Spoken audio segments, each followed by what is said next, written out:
I'm going to harken back to my previous statement. We've proven the participation. You don't know much about this possibly, but we've proven the participation of the Israelis in the explosion of the 9/11 buildings, as well as the full attack. I've heard such things, but do I have knowledge of it? No. Well, no, not necessarily the knowledge, but we've done our due diligence. I can say that to you, fully confident that I can prove it. But here's the problem. We're not getting the traction we need, John, and I'm wondering how we could possibly push this thing further into the public. I mean, your book has had hundreds of thousands of copies demanded, but still only a very small portion of the population knows the truth about Franklin and the rest of it.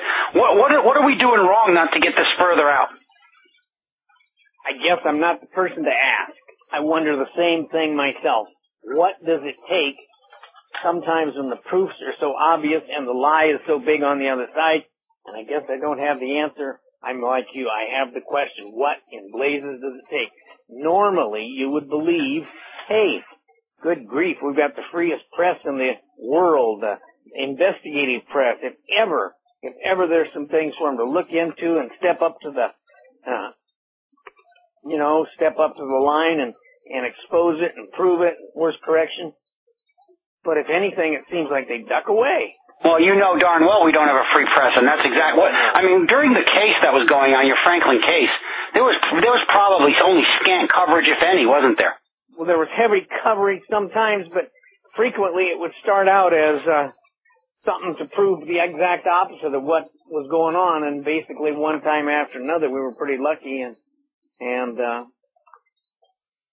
got breaks that even I called little mini miracles, one after another. One of the first ones was they were going to prove that I, John DeCamp, who forced a grand jury to be called, that I was lying and making up stuff and on and on and off. And then one of the key people I named, one of the editors, the entertainment editor of the Omaha World Herald, well, when his name came out in my claim, as I point out in the book, a bunch of little kids, their parents knew, they hung around with them with various things, and so they started quizzing them one after another. These kids started laying out things, and some of these parents that knew nothing about it and didn't want to believe it now knew and that forced issues. So he was the one that was going to file the official lawsuit against me and expose me, while he ended up pleading guilty and going to prison then for a bunch of stuff, and that was their first major attack, and there were 100 others like it. But so it ain't easy getting the job done. And well, has Alicia Owens been released from prison? Alicia Owen is released. She doesn't see anybody or talk to anybody about this. Part of her conditions of parole, even though she spent the longest time, I think, in prison in the history of the country for supposedly a teenage girl that allegedly she was convicted of perjury, saying the police chief was diddling her and so on and so forth. Anyway, I think one of the conditions of her parole is she never talks about it or anything, and after she'd be in prison for 8 or 10 years, I don't blame her for agreeing to do whatever's necessary to get out and be with her child. Anyway. Yeah. So it's a powerful system you're up against and so on. And well, we've what's your experience been with Ted Gunderson? Well, that's interesting. Ted, yeah, because he's still putting himself out there as one of the truth guys. Well, I think he is one of the truth guys, probably as much or more than anybody. You think he's telling the truth? Yes, I do. You want some more? Well, yeah, I do. Because we don't. Hired for originally, don't you? What was that? To prove I was full of beans. He was a retired FBI, and he had grown up and gone to the University of Nebraska and was on the University of Nebraska football team back way before God, and on and on and on. And of course had friends back here, even though he became the head of the FBI in Los Angeles and other places.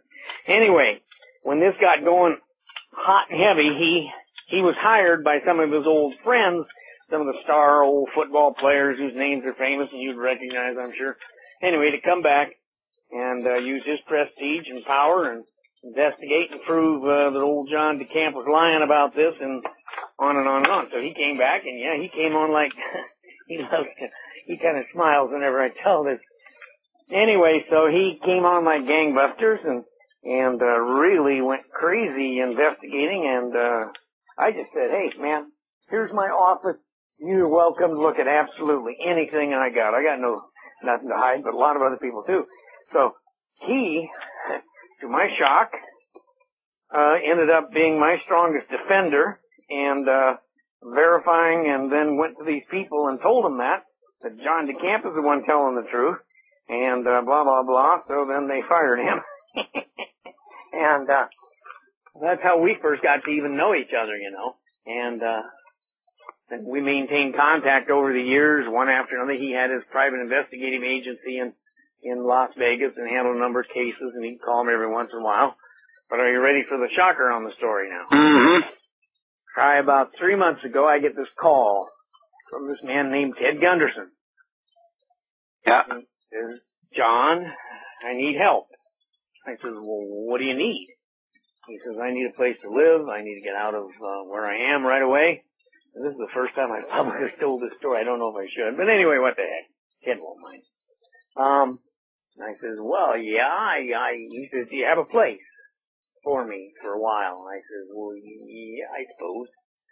And I says, let me know what you need, and didn't think any more about it. Hell, it wasn't 48 hours later, this semi pulls up in front of my place here in this little town of Claytonia, Nebraska.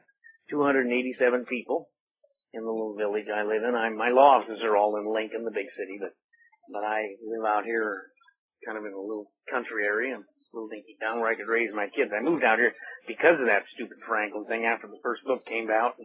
Mm-hmm. Kids got some threats, and I just wanted to be where I kind of felt a little more control. Anyway, and so he shows up here, and so I fixed him up with a house here, and he's living here now in Claytonia, Nebraska, and 2 blocks down the street, one of my houses. I have half a dozen houses. Well, you know, he actually got himself railroaded, I think, with some crack girl that was saying that they were Filipino terrorists going to do some damage inside of Los Angeles.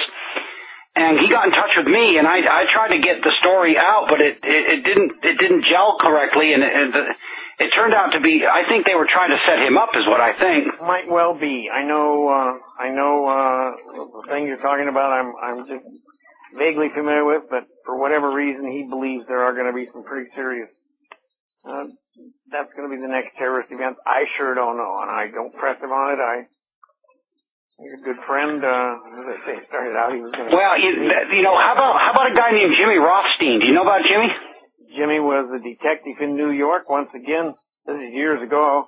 I haven't seen him or talked to him for years and years, but he was one of those that was also got involved in looking into some of the things that I was claiming in the book, and I think he became one of my strongest supporters in defending and exposing some things and proving some things. Yeah, and he and I have been working together right along, John. Oh, okay. Well, then you can. Yeah, he's a good friend. I've been working with Jimmy for a long time, and now let's go on to one other person here, Kathy O'Brien and her husband. Okay.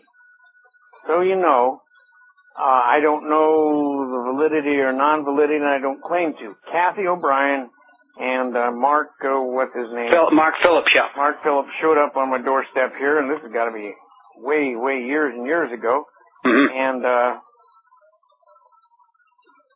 maybe it might have been in about 1991 or so, after my first book or first edition of this thing came out, when I was still way up to my eyebrows in it. But anyway, and they lived here then a while, and I kind of told them the same thing. I said, you know, I'm in a world I know nothing about, and of course Kathy's story, you know what it is.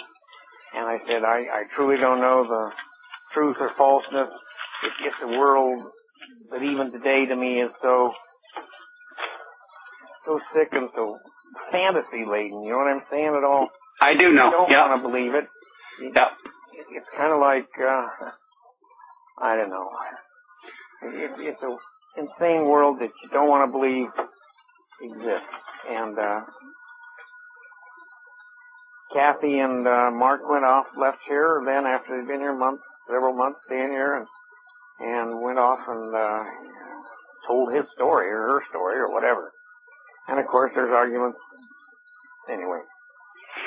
Well, I've never had a problem with her being a victim. I have had a problem with the way it's told through him. Say the rest of it. I believe she definitely is. My big question there is, don't take this wrong, is it over though? Yeah, well, You know what I mean? yes, I do, and that's those are my sentiments exactly.